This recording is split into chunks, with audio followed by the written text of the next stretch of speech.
টাকা একজন মহৎ করে না ভাই। তোর সারা শরীরে রক্ত কেন?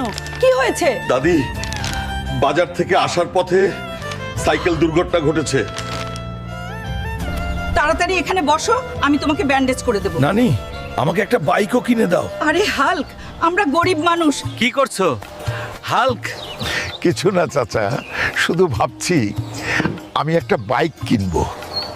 ও পাগল হাল্ক, তোর বাইক কেনার জন্য টাকা দরকার, তুই টাকা পাবি কোথায়? চাচা চিন্তা করো না, আমার একটা জঙ্গল আছে তাই না, আমি সেখান থেকে গরু ধরবো আর বিক্রি করবো।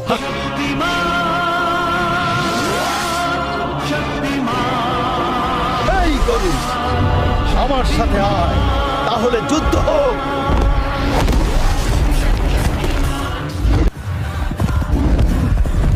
এইবার আমার বাইক কেনার স্বপ্ন সত্যি হবে।